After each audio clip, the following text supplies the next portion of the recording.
What's up, guys? Ricardo here from Followup Boss. So to kind of set the tone for, here's what we're going to talk about today. I think by now you all know that you're probably spending a lot of money generating leads. How effective, or how can we effectively put them on a drip campaign to nurture them and get them over the finish line and convert them into transactions? But almost even more importantly than that, even before, well, I'll introduce Jessie and Chris and Barry and kind of lay this down, but text compared to email and voicemails, text messages get such a higher, like a much higher open rate or engagement rate than a lot of the other messages that you're sending. So, I mean, think about it. Your phone's sitting on your desk, your phone rings, you check. Your phone vibrates, you check. Your phone does nothing, you still check. So text campaigns, I think, and Jessie would obviously agree, are just such an essential tool for nurturing, engaging, and sort of converting that pipeline of business that you're already spending a ton of money to generate. But rather than sending, one message to everyone, the question becomes, how can we personalize and get more strategic about the messages that we are sending out to our customers? Because you don't want to blindly send the same message to everyone. That's going to get you, that's the fastest way to get tuned out and the fastest way to basically zero your engagement level. Yep. So Jessie and I kind of, in the pre-interview, when we were talking about, how can we demonstrate the power of reaching your leads, but doing it effectively. And, every lead that you generate, every customer, when we generate Facebook leads, for example, I always say people are 13 to 18 months out from making a decision on anything. And the challenge becomes, and I'll have Jessie share, but his icon framework, it's understanding that every lead is at a different stage of their buying or selling journey. And in understanding that, you're going to be able to get more effective about personalizing your messaging so that you're sending the right message to the right person at the right time. That's how you start to achieve, I think, personalized messaging at scale. So, Chris, I know that you're doing a lot of this stuff. You're masterminding a lot of this stuff at scale for you and the Whissel team. Barry, I know you're one of the old school CallAction early adopters, if you will. But I wanted to talk about that. Let's talk about, how can we get more effective in our marketing? How can we get more effective about our messaging and go from there? Sounds good. Yeah, sure. I like what you said, Ricardo. Go ahead, Jessie. I was just going to say, at the end of the day, right, we use a CRM and it's called a client relationship manager. So we better probably figure out how to develop relationships. 100%. And the other point you said, Ricardo, was that everyone's at a different time. I think it's just important. I tell my team this all the time, but you're a consumer. I think the easiest way to understand something is seeing yourself in it. And I use, car buying as an analogy I use a lot to the team. And it's, would you like a new car? Sure. How many of you are looking for a new car right now? No one really raises their hand because you deal with it when you have to deal with it and then you stop because it's not an enjoyable experience. And so I was like, how often are you just scrolling around looking? And you might do it later, but you don't have a high intent. You're just looking for fun. Most of the time, that's most of you. So understand where you're at and know that you don't want someone reaching out to you with the same application as if you just had your car breakdown yesterday and you need to get to work tomorrow. If you have that intensity, you're going to block them because you're a normal consumer like everyone else. So I think the basis, what you said of that time frame, is just what this application of CallAction really allows you to do is take the emotional self-serving need out of that lead's response and the response time frame, and really just have a broad stroke approach to all leads. That way you're servicing them on their time frame. I think that's like the overall concept of why this is so important. Yeah. I think, the ART framework that we kind of talk about quite a bit, which is aspirational, research, and transactional, and understanding like that customer is going to go down that journey. And, early on, they might be aspirational. Like you said, maybe we're scrolling. In my case, I'll look at pictures of old Land Rovers and, and I don't need to buy a car right now. So I'm not in research phase to figure out if the new Land Rover is good or not. Right. And so I think that you hit it right on the head. It's just figuring out where that person is in that journey at that initial conversation, so that you can have a meaningful conversation to get them to the next destination in their journey, right? And it's just following those steps. And we as salespeople, we're their guide. We're their Sherpa on helping them get to that destination. And for home buyers, maybe the first destination isn't buying a house. Maybe it's working on their credit. Maybe it's waiting for 9 months for their lease to end. Maybe it's, working on a down payment, waiting for a job transfer, whatever it might be. So it's just understanding where they're at in a journey so that we can have a relationship and communicate with them appropriately in the future. I think it's being able to accept that like leads are going to be ready, not when we want them to be ready. They're going to be ready when they're ready.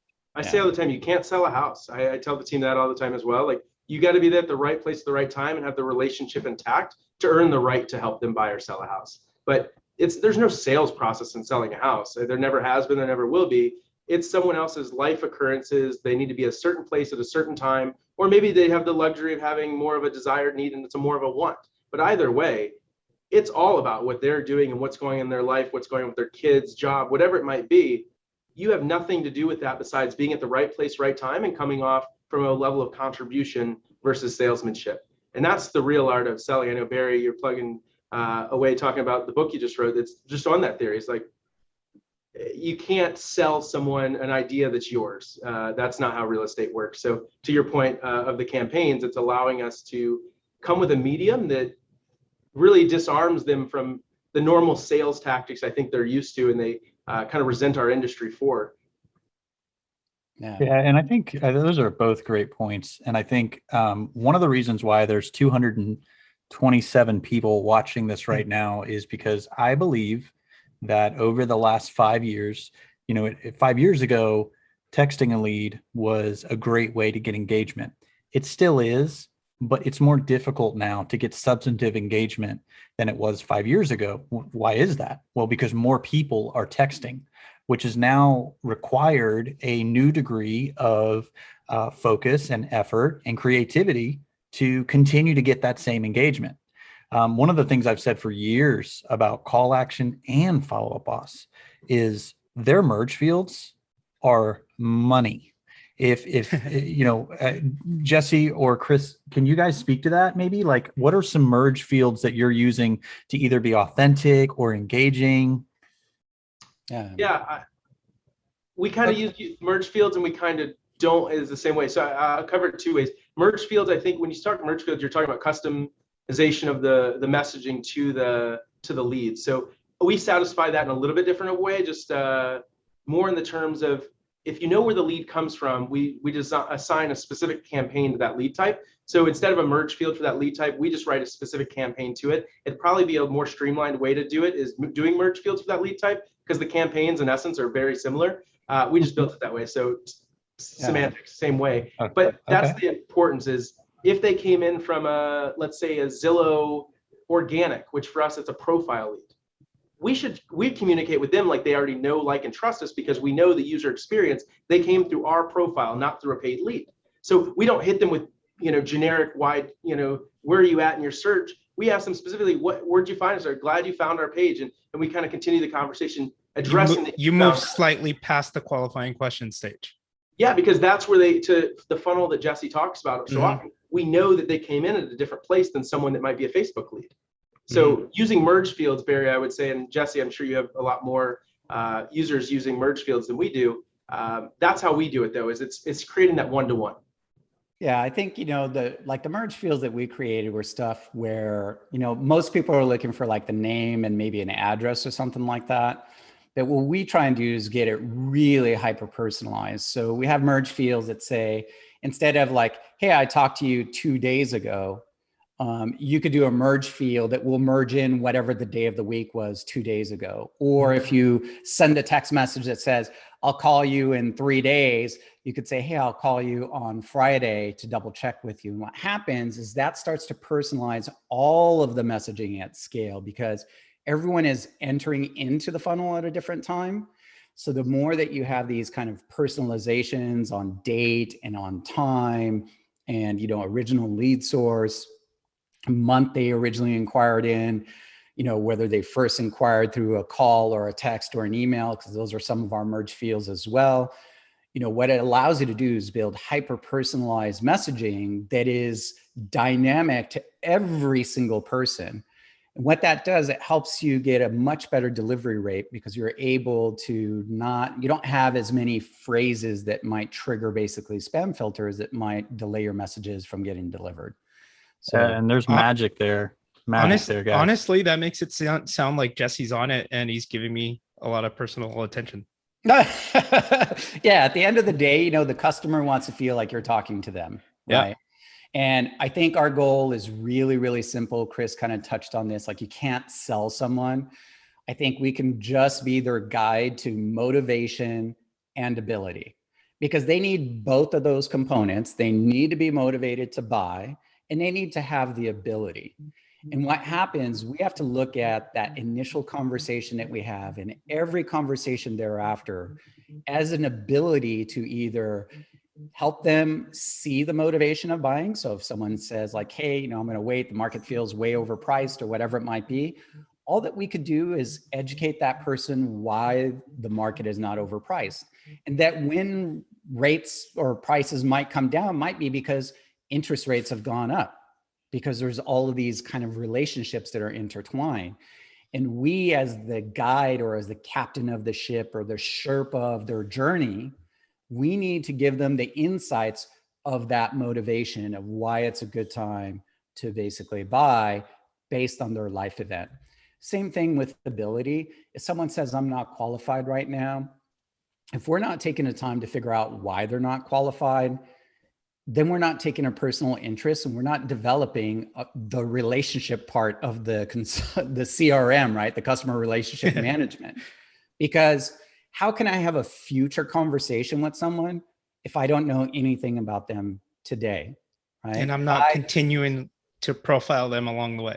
Yeah, you're just having what feels like a personal conversation. Why do they need you at the back end of that? If they said they needed to get help financially qualifying a year before they were able to buy, and you put them off until they were ready to buy, I don't understand how any salespeople feel obligation to that person to come back to them. Like I've never understood. It's not reality. None of us as consumers, back to that, putting yourself in that, none of us would as consumers go, oh yeah, that sales guy, he was funny, he was cool, I owe it to him, I'm gonna go back to him. No, you go to the shortest route to achieve what you want, which isn't the person that didn't help you along the way. I think it's easy to sign things off as, oh, that was just a bad lead. We take lack of engagement or lack of response as that was a quote unquote bad lead, when it wasn't really that at all. It's just, the answer wasn't no, it's just not right now. Because I think such a mindset shift that people have to have about that is know the real percentage of leads that will actually convert, and more or less the leads will actually engage. When I did the shared for this event, I looked at the data before using CallAction. We were qualifying 8 to 12% of our leads. So that was good. I mean, we only knew what we knew. Whissel's been a successful business at that. But with deploying CallAction, running all of our leads that are like live Zillow connection calls in OpCity, running 100% of those through qualifying campaigns. And I'll use that kind of distinction there of a qualifying campaign, meaning we just want you to respond. That brought our lead engagement rate up to 48% in the course of 6 months ago, Jesse? We streamlined all of that. It might be a little bit longer, but that's a huge increase. I mean, I don't know any other way. ISA department, hire an outside ISA company, do a lot of different things. Engagement rate of a raw lead is the number one thing you can do because conversations, what Jesse harps in a lot of his coaching is conversations lead to transactions and lead to deals. That's whether they're long-term leads or short-term leads. I think, but to what you said, most leads are going to be long-term leads. So the easiest way to get past that is realigning, I think, your expectations of self, that you're not going to score a home run on every at-bat. Like it just doesn't happen.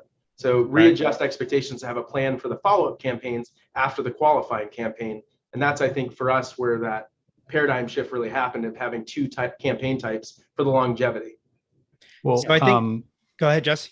Oh, I was just going to say, if we shift our mindset from leads being equal to transactions, which is only going to happen 3 to 5% of the time, to leads and having conversations and an expansion of our SOI If we think of every conversation that I have as a deposit into my SOI at scale, because most of your referral-based business that all agents live off of comes from primarily SOI and not closed transactions, because you know and impact a lot more people than you actually personally help and close transactions for.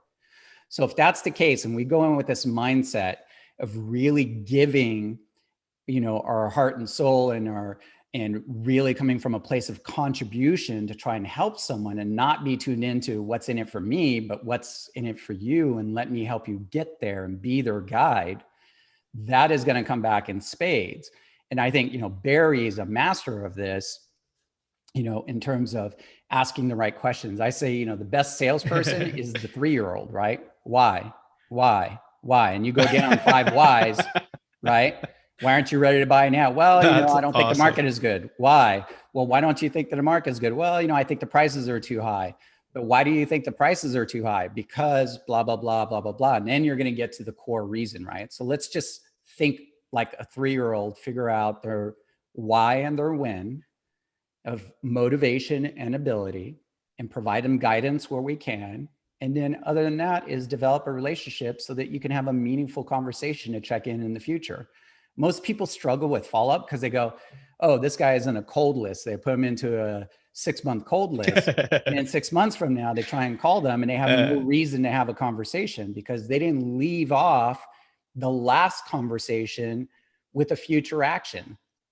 Yeah. Right? We dropped them because we were looking for the next lead instead of saying, hey, Joe, I understand you're not ready now. And here's the reason why. You told me that you thought the market was too high, blah, blah, blah. But I'll check in with you in 6 months. Is that okay? And once you get that permission and you get that opt-in from them, follow-up in the future gets really easy. And this is the power of Follow-Up Boss and the CRMs. You look at the notes and you know what you talked about last time. And you just continue to pick up that conversation, much like two friends can reconnect and pick up that conversation from wherever they left off last, if they're real friends. If it was some stranger and you never had those meaningful conversations, then it's not a friend to begin with. And people do business with people they know, like, and trust. So you better be likable. You better share some knowledge that makes you trustworthy, and keep your word and your integrity to do what you say you're going to do, because that builds the trust itself. And all of that originally starts around being responsive. Because if you're not responsive, you don't get any of the other opportunities. It's period, dot, end of story. No, that was a really good summary, Jesse. You know, 2 questions that have come up in the chat are good opener and expireds. And I kind of want to merge those and see what you guys think. But you know how when you're at the restaurant and you've finished your drink, assuming there's free refills, let's say it's a water, right? Okay. Let me qualify. Never do that on my old fashions for some reason. Yeah, exactly. Or my beer. Yeah, gotta qualify. Assuming it's a soda or water or what have you, and it's empty, and you just started eating, and the server doesn't just refill your drink. They stop and ask, "Do you want another drink?" You know, compare that to the server who comes up, anticipates the need before you actually ask for it. To me, you know, it's not going to change the way the food tastes. It's going to change the experience. And, you know, one of the most impactful expired campaigns we've ever had was one where we tried to get them to sell the home on their own. You know, hey, I know why it didn't sell. Give me 15 minutes. I'm going to do a quick phone consult and tell you why I think that is. And then I would teach them what I think they did wrong, whether it's an expired or a FSBO. And then I would say, you probably are wondering why I'm giving away the farm. Well, I'm giving away the farm because you might just be the type of person that wants to do things on their own. And I get it. You're going to save 3%. And then I say, in that same vein, you might have a friend that doesn't want to do it themselves. And you're going to remember there was a guy that just gave away the farm just to be helpful. And I did this because that's the type of person I try to be. Like, I try to just give away. Now I know, hindsight's 2020. Now I know that that's an incredible way to convert leads, is just give. And I think that there's an opportunity to do that through texting. I mean, wouldn't you guys agree? 100%. Yeah, I would just say with expire, I think it's with texting, I would just say, be very careful with not opting in.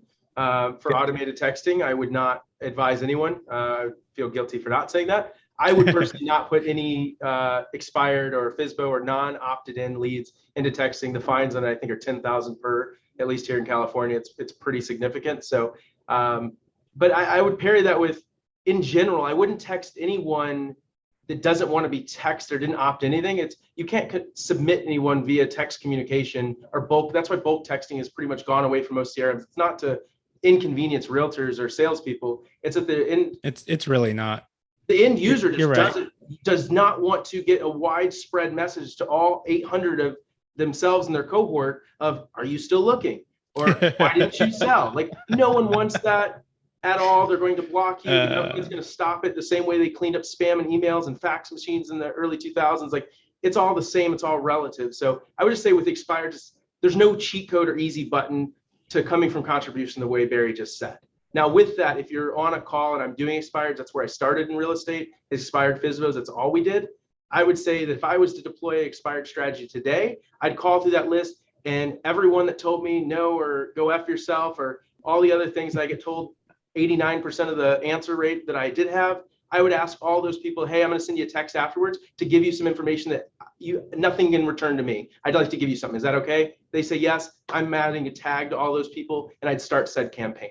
So it's still deployable, but know that there's not a cheat code to everyone's going to come flocking to you, like a mass email. It's not reality. Yeah. My personality type is the disc profile. It's 100% I and 100% S. Like, I'm literally supposed to be walking around hugging people for a living. I'm not even supposed to be a business owner.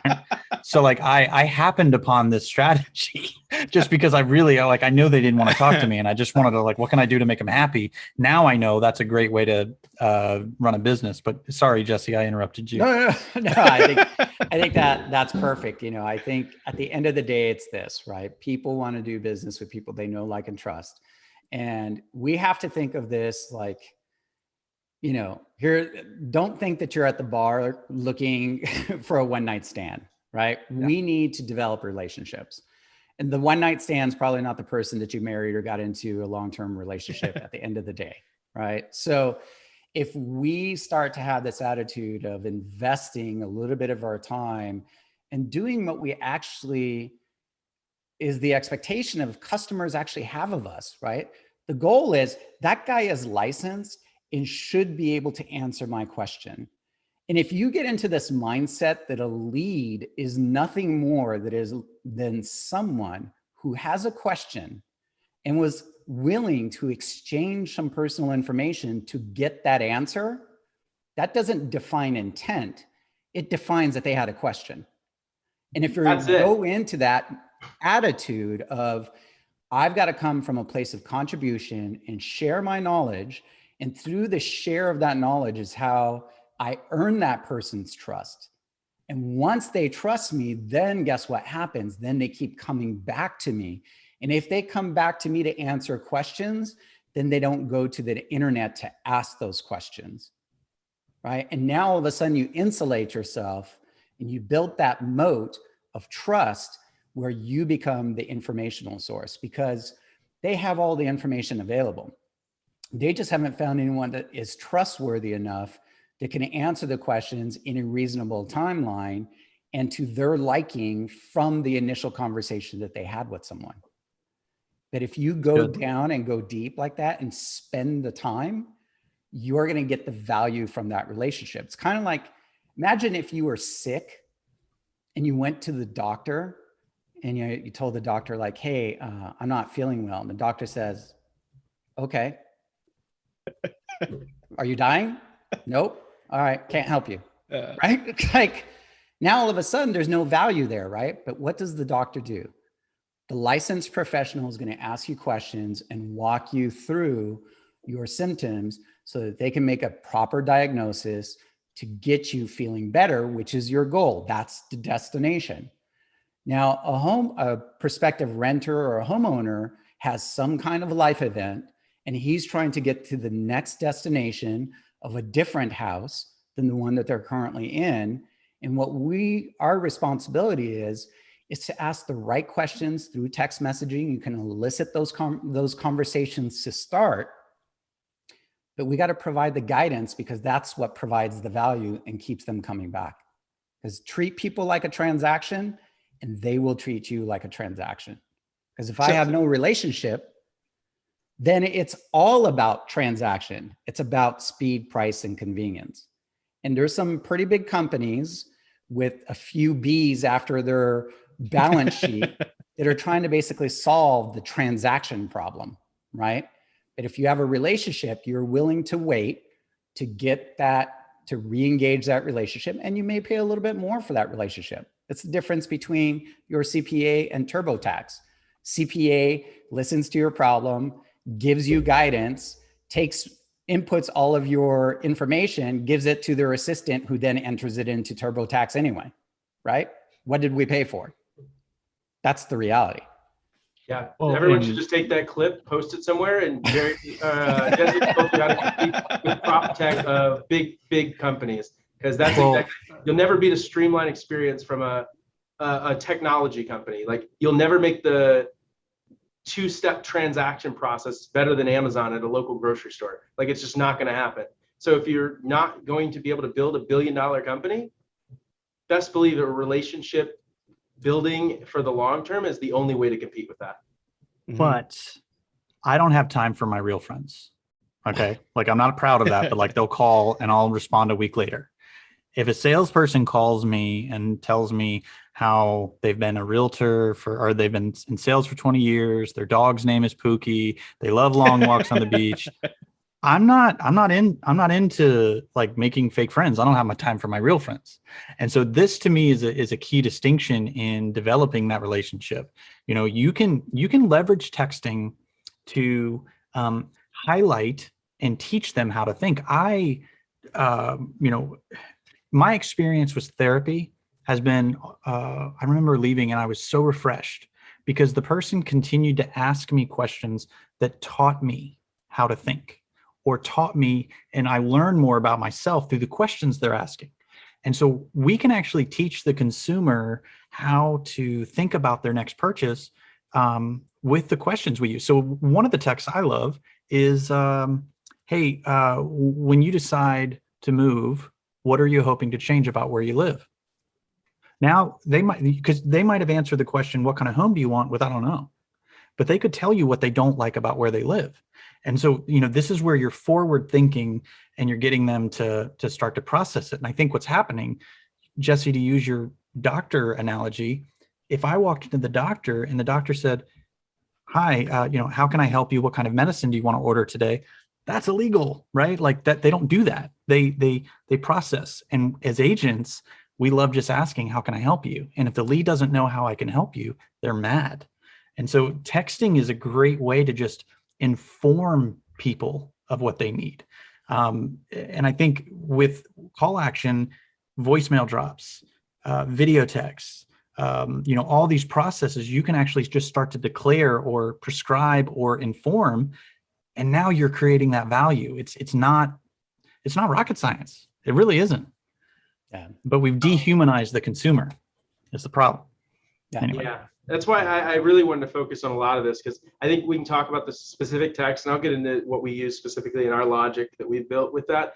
But I think it's all kind of on deaf ears if you don't know why we do, because I could show you some of them and you'll go, that's really passive. Like, what is that going to do? So if you don't understand why we're all, I think that's what's cool. I mean, we all align on this. It works very well. We've seen a lot of accounts do this. I personally use some of Jessie's within CallAction. There's 200 plus campaigns probably in there already, like plug and play that you guys have and you've built. I use Robbie T's with Hatch. I plug those into ours, whatever you prefer. The reason I went with Robbie's is it's the questioning. I know, Barry, you've done a lot of speaking engagements with Robbie. You guys align with this completely. He's probably more suited to lead this than I am in this spot. But the very first question of all of our campaigns is, hey, their first name. I just saw that you were looking at homes for sale on our site, Zillow, Realtor, whatever it is. I wanted to see if you were simply looking for fun or possibly thinking about making a move sometime in the near future. Like, that's the first question on almost every top funnel lead we have. And either they're going to say one of probably three responses. They're going to say nothing. They're going to say, I'm just looking for fun. I'm not interested. Or they're going to give me a lot of information that's going to help them. The question's basically getting people to self-identify. That's it. And what is the point of doing 10 calls or 10 days of pain and all of that? If you, well, most people think it's to set an appointment, but really it's to funnel the lead and set a follow-up cadence in your CRM to have your smart segments and FUB. That's I tell the agents all the time in the ISAs, your first call, the only objective I have for you, they need to like you, trust you, and take your call again. Figure out one of those three things to happen, but they need permission marketing needs to be held in that second call. They need to take your call and want to take it. And that's only going to happen if they like and trust. So you need to know their when or why to probably achieve that. I keep it very simple. But this simple text just took what we got 8 to 12% conversion rate into the funnel with into 48%, just because it's a very disarming question that if I have a commissioned ISA or a commissioned agent and I say, hey, everyone that you talk to, I want you to just give them an out right away. They're going to look at me like I'm crazy. There's no way I can convince a commissioned earning person to be that. I mean, sure, you'll have your people, but the overall avatar, that's a tough ask. So an automated system like CallAction, sure, you can text us in your own, but to have the mindset to consistently be that passive about your first interaction with a new person is tough. CallAction for us allows you to 100% of the time, our best passive salespersons, which is Robbie for us in this language, to have that logic. And then what's really nice about CallAction, Jesse, you talk about it a lot, is the next step drip campaign. So there's a just looking we have, a just curious, just looking, just curious is the same, a not interested, and then we have follow-up sequence campaigns for 2 weeks, 3 months, and they're all cut logically in half. So really, Jesse, we talked about when we started building this a year ago, it really turned our inside sales department to an outbound prospecting team into an inbound receiving and more of a triage of a customer need. That's really what the focus is for our ISA team now. And it's all because of the branch logic of this campaign is going to feed a response or a manual response. That manual response will lead to a follow-up campaign that, oh, you're needing credit approval or whatever. Put the note in Follow-Up Boss, and then don't set a task because you just task yourself to desk. Put them on the next campaign of drip saying follow up in 2 months. So then in a month, what's going to happen is it's going to start texting him. Hey, Barry, we talked a few weeks ago, back to the merge field. It's going to reference the previous time. We talked a few weeks ago. You said you were working on financing, or we were going to follow up. Is it good time to talk tomorrow afternoon, or whatever you want that to be? And if they don't respond, which most times they don't, it's going to hit them again and again. So your task that you used to take and set a new task, and then they didn't answer. So you set a new task and a new task, and your task list is just ridiculous. It turns that into our tasks now are only really appointments on the phone, basically. The other user knows that we've committed to this. It's a scheduled appointment damn near. But other than that, they should go on a call action drip for that time period. That way, when they don't answer the first text or call, because they won't, we have a 50-step action plan to make sure even if they respond at month 5, we still did that follow-up call and didn't miss anything. We're triaging the inbound. So that's how we've deployed the philosophy, kind of an outline, with the main focus being the mindset of how we look at these people as consumers versus transacting leads that are going to convert at 60%, which isn't realistic. Yeah, and every one of those follow-up actions, all it does is builds trust and integrity, right? If you tell someone, hey, I'll check back with you in a month. And you actually do it. And you do it, guess what happens, right? And, people might be concerned about, follow-up, or a lot of times when I'm talking to agents, they're like, oh my God, that seems like I'm following up too much. I was like, well, when you need an attorney, do you want the passive attorney or do you want the aggressive attorney? And if you were an agent right now, do you want the agent who's going to do everything possible to follow up and secure that deal for you? Or do you think they want an agent who's going to call back in 3 days from now, right? Knowing the customer's experience in the current market, because some of that is just going to be determined by basically the environment. So, I think it's a math problem at the end of the day. There's only so much time. And if most of that outbound effort falls on deaf ears, it's that tedious and repetitious stuff that we can try and automate so that we can focus on the high dollar productivity activity, which is conversations. Because from that conversations, you build a relationship, you update your notes, and the next conversation is no longer a struggle because you're referencing back, just like a regular relationship, what the previous steps were. And it just continues to build and build and build. Our icon process, we call it like these conversation cycles. Each conversation cycle is a trust deposit into the trust It's a deposit into your trust bank, right? So if I talk to someone 10 times versus once, I'm pretty sure that the guy I spoke to 10 times is going to trust me more than the guy you spoke to once. Like, that's just basic. 100%. So we've had 3 people watching ask about the way that Raya and Ylopo and CallAction and Follow Boss integrate. So let me set the record straight on this whole topic. Here's how I wrote Raya. And so, Raya's doing a great job. Why do I use CallAction? Well, CallAction has an embedded app inside of Follow Boss. And the ability to get very granular on follow-up. Let me think of an example. I'm renting. Okay. So there's a renter tag, triggers an automation, and Follow-Up Boss has a renter drip campaign that comes from value. And then I use one of the check back in 6-month drip campaigns from Jessie, right? Homebot leads, where Ylopo generates a seller lead. Raya's reaching out, asking, did you receive the report? And so then 2 days later, I have CallAction trigger my Homebot campaign, which is a loom of me being general but specific. And what I mean by that is this. The text goes out in the evening. Good evening. The text is me saying, you just registered a little while ago, a couple days ago. You ask for a home evaluation. I didn't know if you saw this report. I'm on somebody else's report right now, and I figured I would do a quick walkthrough. So what I was able to do is to be specific about their behavior, the time of day, what they wanted. And now I'm able to say, I'm telling the story that I'm in somebody else's. So now I get to reuse that loom over and over and over again. Because Raya is artificial intelligence, you can't customize. That would the robot's brain would fry. With CallAction, you're able to get so much more customized and specific. My voicemails are my voice, but I'm the client care coordinator in the voicemails. And so that I'm able to implement for my agents. And so the 2 play hand in hand incredibly well. Actually, the 3, I guess. Yeah, for sure. I mean, all of our campaigns are written to work hand in hand with Raya. Raya is introducing herself as your assistant anyway. And what we're trying to do is simply do the tasks that would normally be on your task list in terms of follow-ups, the calls and the text messages that you should be sending anyway. And so we're just automating that repetitious stuff. So our campaigns are going to say back, hey, I'm following up with you, but my assistant may be checking in with you too. Just respond back to whoever's most convenient for you. And then you allow the 2 to kind of interplay. And if you happen to be a solo agent, this actually makes you seem like you're staffed up and can handle and provide much better service. Conversely, it only makes sense that, there's going to be somebody else texting from a different number to try and follow up with you. So super powerful in that sense.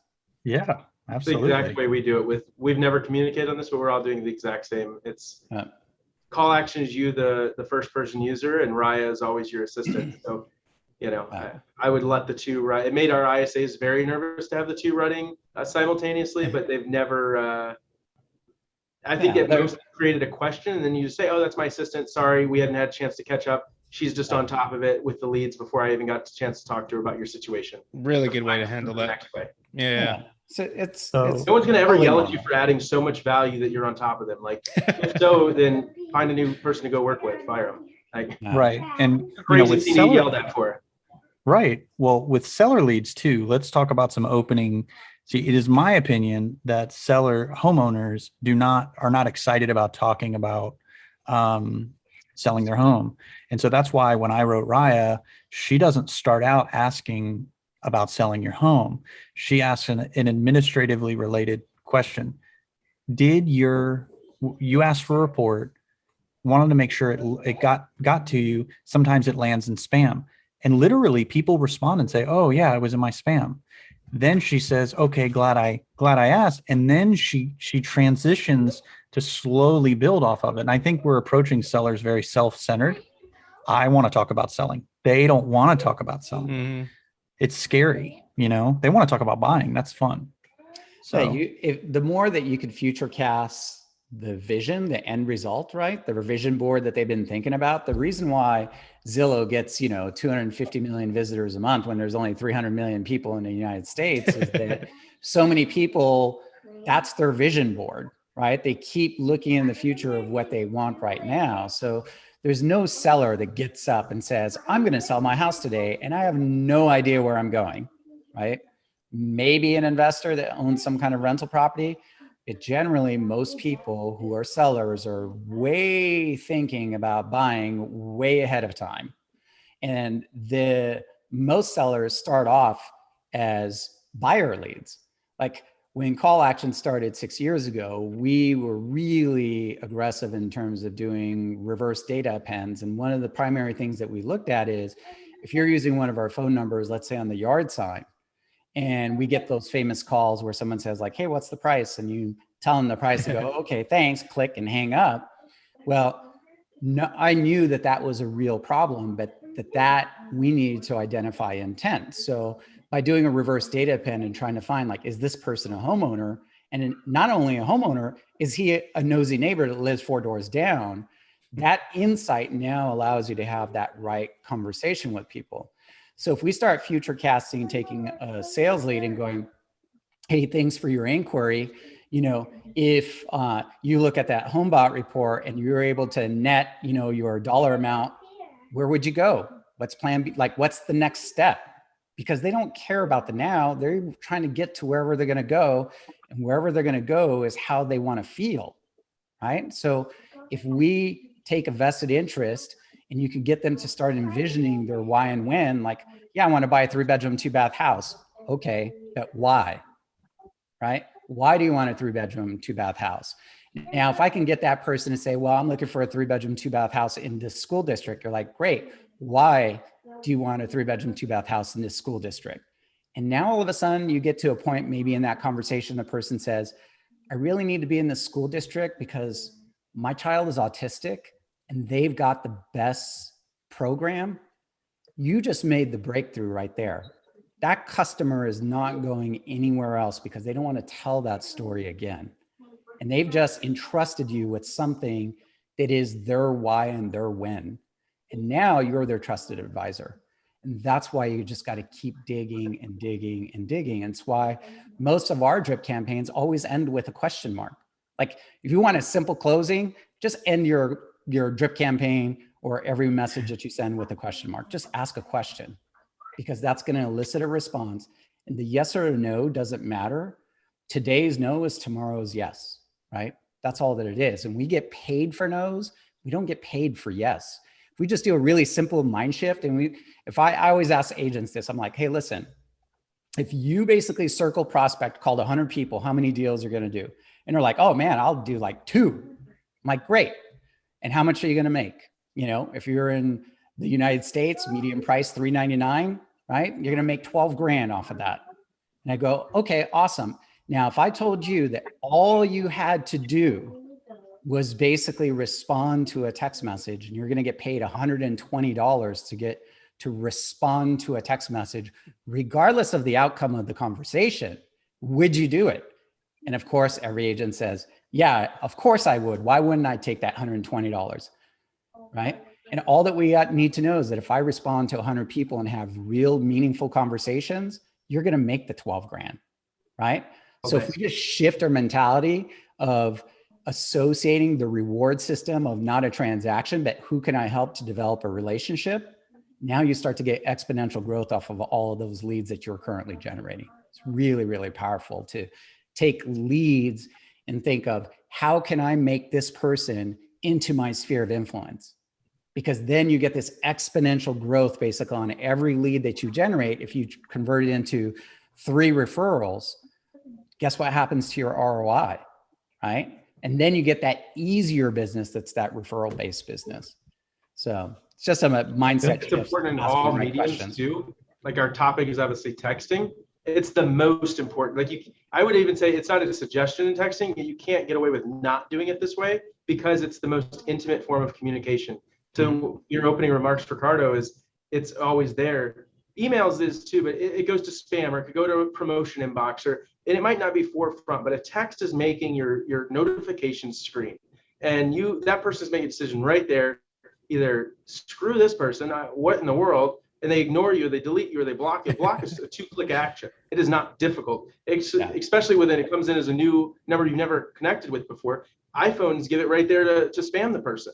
So if you don't come with the right message at the right time, it's not what Jessie's saying isn't even a choice with texting. It's a good suggestion for calls that you should always be doing and for your email. But with text, if you don't do it, you will be blocked or never get an answer ever. Like, it just completely puts you out of the game from moment one if that first text is not this type of empathic message that is coming to problem solve. I don't believe you can do it any other way. Yeah, and I think the other thing too is you have to use text messaging and an initial text conversation as a gateway to a real conversation. And a lot of people hide behind text and they keep texting and texting and texting and texting and texting. No, use that as an opportunity to start the conversation, because if we take one simple word, no, right? I can hear no, right? Same word, same 2 letters, lots of different context, right? Now in text messaging, we can get no all caps, we can get lowercase no, but it's going to be pretty hard to get like the real meaning of the word no. And so if one word that is that simple with 2 letters could be construed in so many different ways over the phone, then let's get our people on the phone and figure out where they're at so that we can prescribe how to get to their goal of homeownership. What is their future vision, right? Their why. Yeah, nobody's excited about, spending $500,000 or paying 75 grand over list to get a 3-bedroom, 2-bath house. That's not the why, right? The why is something else, and we need to discover that. And you can do that by starting with a text conversation that's going to lead into a phone call conversation. And once you have that phone call conversation, this little company called NAR happens to give us some pretty good data, and it says that the average person only interviews 1.5 agents. Well, the 1.5 agents, the first person that they talk to and have a real meaningful relationship. That's the person that they use. 36% of people, the first interaction with the agent that they use to basically buy a home was a phone call, right? So if we're using text messages, first person to get them on the phone is going to win, because now all of a sudden that empathy that we're talking about in that voice and that sincerity is going to come through much better than it can come through basically text messaging as well. It's part of the reason why we use emojis, but still. Well, so we could probably do a whole webinar on emojis, but something you just said to me is, I think, really resonated. One of the highest engagement texts we send, it's a second or third text, and it says something. It's a Raya text, but it's something along the lines of, "Hey, I've been having cell coverage issues. Did my last text go through?" And so instead of, you're seeing a theme from me anyway, where I'm not shooting super high for initial messaging. I'm just wanting a human conversation to start. And what we found is when the person responds to one of these really just not that important text messages, what we're finding is the friction of actually having a more substantive conversation via text has decreased significantly. And it's one of the reasons why Raya's engagement stays so high. And one of the reasons why my CallAction engagement stays so high is because we got to slow down. And if you can automate all this and you can gain trust, but we need to stop shooting so high with our messaging. Did you want to sell your home today? Like, I'm using a ridiculous example on purpose, but that's kind of like, I think what most agents are doing. They're just like, you want to buy a home tomorrow? You want to sell a home tomorrow? And it's just, it's off-putting. Nobody wants to talk to people like that. I mean, I know I don't. Yeah. Back to the dating thing that I use as a funny all the time, but like everyone's dating for obviously emotional connection and other things that are there, but you just don't go to the bar the first time and say, "Hey, you trying to hook up?" That's not the way. You can't be that abrasive to your end result. And just got game, Chris? I wouldn't know. I'm engaged, luckily. If I had that kind of game, I don't know. Never did, never will. So maybe some guys have that, but I just don't think I hoodwinked my life. I just don't think you can come in that fresh and and succeed, but you never know. Yeah, I think if you use, walking into a clothing store, right? If the person at the front desk always asks like, "Can I help you today?" And what happens is you don't know what you necessarily need help with, and that question is a lead into being sold. So what happens is you naturally walk into the store and say, "No, I'm just looking," and that's the brush off answer, right? So when you're thinking about your messaging and putting something out there, you have to use a pattern interrupt that's going to get someone. You have to get to the little yes to get to the big yes, right? So if I use the clothing example that I always kind of share when I'm talking to customers is, if I walked in and the person at the front door says, "Hey, welcome to ABC store today. Are you looking for a pair of jeans?" Right now, all of a sudden, like the answer is still going to be no, right? No, I don't need help, but it might be no, but I'm here looking for a shirt. And now that person can provide value and guide you to the search section really easily, because it didn't feel like you were being sold. It felt like they were being helpful, and breaking the pattern with a really simple question, get an easy no, and then build basically upon that, as Barry was kind of, alluding to early in the conversations. I walked into a furniture store, several actually, and they would always ask, "How can I help you?" "I'm just looking, just looking." One guy asked, "What has you in furniture stores on this beautiful Saturday?" And just the reframing of the question, I just felt like I could answer sincerely. And I think there's some magic here. Wouldn't you agree, Jesse? Flips the attitude. 100%. It's Power from the questions.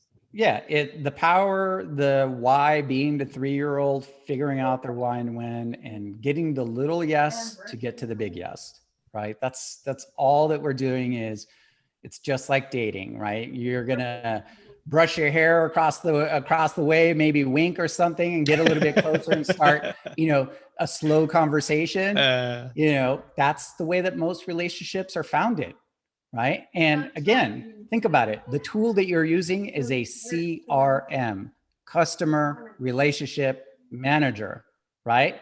It's not a customer transaction maker. It's right. It's a relationship manager. Let's start creating some relationships, writing some notes so that we know how to develop that relationship across all and each one of our communications. Because when think of the power of just knowing someone's name, right? Or where you talk to, your friend that you haven't spoken to in 6 months or a year, or whatever else. You're able to pick right back up in that conversation because initially you had so much intent and you were really paying attention. So the power of being able to have a conversation with someone and say, "Hey, Barry, 6 months ago we were talking. I remember you were looking at that cute little 3-bedroom, 2-bath bungalow, on the Virginia coast.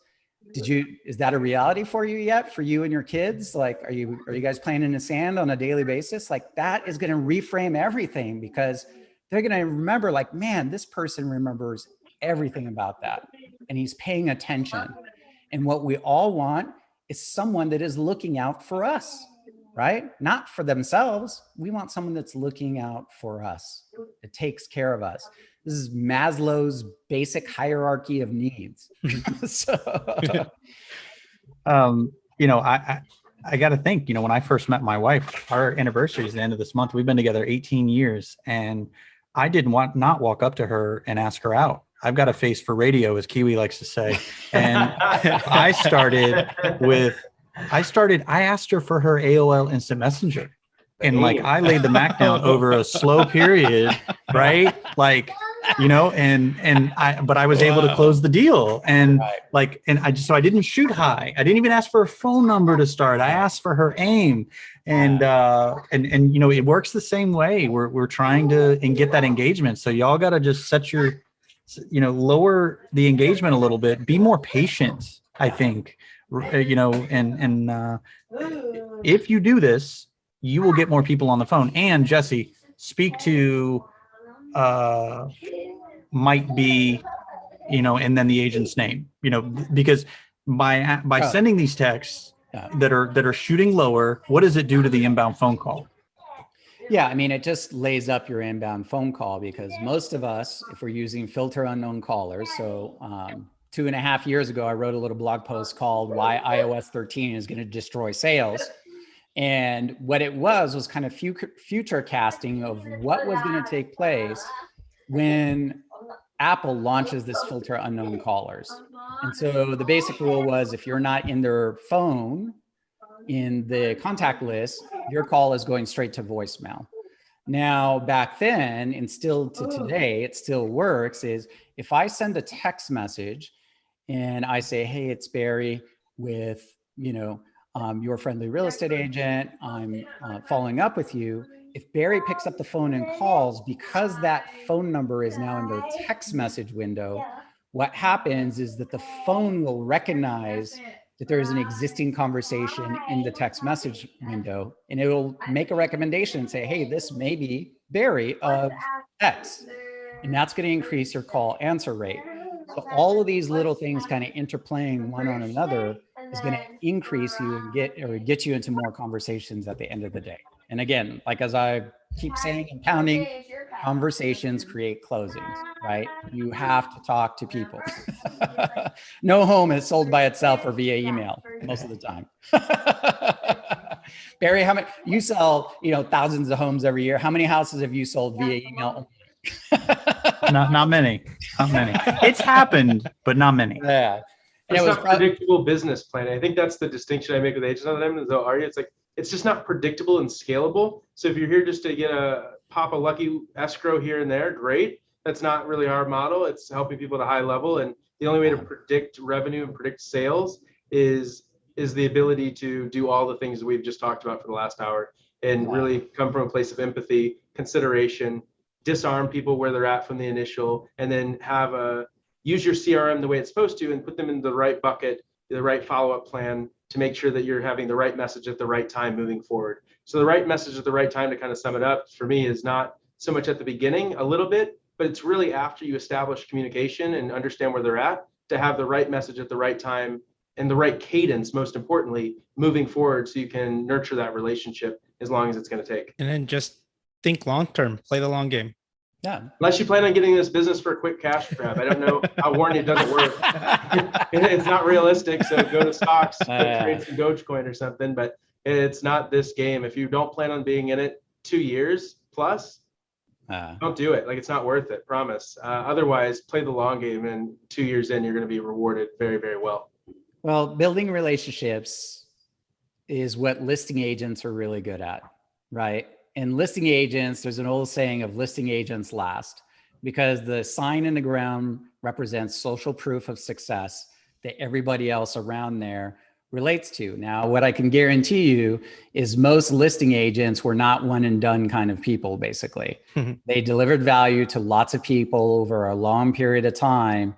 For when that person was ready to do something, they thought about that top local listing agent, and they got the sign in the ground. And then that happens to attract buyers and everything else. So, but that listing agent started off as a buyer's agent by delivering really high value and providing guidance to all of their customers. And that's how they got entrusted for the referrals and for basically the SOI business, to expand their business to become powerful listing agents in the future. So always coming from a place of contribution. Yeah. At the end of the day, it's the only thing that you can do, right? So, because everyone else is tuned in WIFM, right? If you already know that, you might as well cater to it. What's in it for me? Well, let me see how I can help you. Tell me what you need, and I will try and help you. They're already tuned into that radio station. We all are. So cater to it and basically try and provide value, and those people will listen to your tunes. Yeah. Other than that, are we good? Go once. I'm good. Yeah. All right. So, any questions that we can answer here real quick? Because I think we were scheduled for like an hour altogether. So any questions that we can solve for anyone? If you want to drop them into the chat. You have some, you have Chris. Otherwise, Barry and Chris will keep talking. All right. Yeah, I'm not seeing too much in there. So a good sign. Alvin just asked, can you share a little bit more about the VM and listen rate versus quick disconnect? Hold on just a second. I got to yell at my kids. So I think what Alvin's talking about is the voicemail listen rate. We can't tell on a ringless voicemail if someone basically has listened to the voicemail or not. But what we do know from some of our campaigns, like our Revive campaign, which is designed to kind of re-engage people, is think of your own behavior. How often do you listen to the voicemails that you got? Or do you actually just look at the phone number and respond back to the text and say, what do you want? Right? So, the voicemail is powerful because it builds a sense of authenticity. But, seeing basically the voicemail and the same phone number that they can just hit redial on or reply back with a text is the real power of that.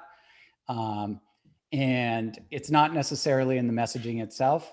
From our experience of reviving a bunch of old leads for customers in that campaign, averaging 50 or so % response rate, most people are going to reply back because they didn't take the time to listen to the voicemail. And that's just kind of our general experience, is that they're going to just text back because it's the path of least resistance, right? And I'll touch on one last thing about text messaging, which makes it really powerful, is that the customer is in control, right? If they don't want to talk to you anymore, guess what they do? They just stop responding, right? But in that same power is the other way around, is when they are giving you their attention, you better be responding in a way that is this social norm based on the communication channel that you're trying to use. So if you're texting them and they're replying, you now have their attention for the next 3 to 5 minutes. It's the same exact reason why speed to lead works, is simply because that person's attention is that they're still thinking about real estate at that moment in time. So when they take the time to reply, the quickest way for you to do more deals is simply reply back in a timely fashion, because now you have their attention. Anything else? Voicemail system is CallAction. I've done a lot of RVM people redial without listening. Yeah, look, I mean, if it's part of a bigger strategy, there's not one piece, and that's why CallAction. What I kind of said, like all of CallAction, whether it's text, ringless voicemail, GIFs, doesn't really matter. Like I said, when I was kind of giving that kind of how our overview of our logic works, all of CallAction for us is to make what used to be outbound cadences over and over and over. Jessie, I bet, told me this 500 times last year. It's literally to get everyone to come back to you. And it's a lot easier to manage an inside sales team or an outside sales team, however you're set up, to have people coming to you. And then at the point in time where they're available, we all have our own lives going on. So no matter what, even if they're highly interested, high intent lead, they're still only talking to you when it's convenient for them because they're allowed to. Mm-hmm. No matter what, that's the reality. Yeah. Even high intent are not going to answer. And if you hit them the wrong way and just aggressively keep calling them 6 times a day, it's like, holy shit, this guy needs a deal. Like, I'm going to go away. So voicemail, it doesn't matter if they call right back. That's exactly what you want. It makes what used to be an outbound strategy that takes 10 attempts to get a one net conversation into all of it coming back to you inbound with no effort to go outbound. Yeah, I'll summarize it with what I call Newton's third law of motion, right? So Newton's third law of motion is pretty simple. Is for every action, there's an equal and opposite reaction. So what happens is we are salespeople. So we need to do consistent outbound actions, meaning follow-up, marketing, advertising, to generate basically inbound conversations, right? And when you do that consistent outbound, you will get the consistent inbound. The issue is we work really hard, get a deal, we stop doing the outbound. So now all of a sudden this basic Newton's law kicks in and goes, well, there's no outbound, so there isn't going to be any inbound here pretty shortly. And then you close your deal, then you're broke. So then you got to start back up on the outbound. Start the grind eventually again. Basically create the third law of motion to kick back in and start getting responses. It's really that simple. Do not overthink this. You just got to do the consistent tasks, get comfortable with boredom, right? because all we got to do is do the repetitious and the tedious over and over, and you will be successful. You do not need call action. You don't need anything. You can have a notepad and a piece of paper. And as long as you keep doing the outbound, you're going to get the inbound. Now, if you want to be a little bit more effective in your time, for the same reason that you buy a dishwasher, right, is leveraging time. Takes me less time to fill up my dishwasher than wash it by hand, right? And at the end of the day, the outcome is the same. So all we're doing is leveraging time. And if we leverage the outbound, which is really time consuming, and we create all inbound conversations, most people are pretty happy. Very little real estate agents sign up to get into this business and go, you know what? I want to sit behind a computer all day long, be a database administrator, and pound the phone for 8 hours to have 1 hour's worth of phone calls, right? What we want is we want to feel valued and people calling us and texting us and feeling busy. And the only way that that happens is unless you have someone making those outbound phone calls or leveraging technology, then you got to do it, right? So this false narrative of I'm going to sign up and become an agent to be my own boss is unless you got employees, you are the employee. So either you buy technology to be your employee and it does the tedious and the repetitious so that you can focus on what you like to do more, or you got to do it yourself, or you outsource it to somebody else. Lots of technology out there, lots of stuff to use your CRM, just got to do the task. All right, well, I got to go. Well, awesome. I got to go. I got to call it. I am 5 minutes late. Awesome, guys. Thank you for taking the time. If you have any questions, you'll get an email from us. Just holler. We'd be happy to help you on your way. Yep. Have a good one. Thank you. Appreciate it. Have a great day. Bye now.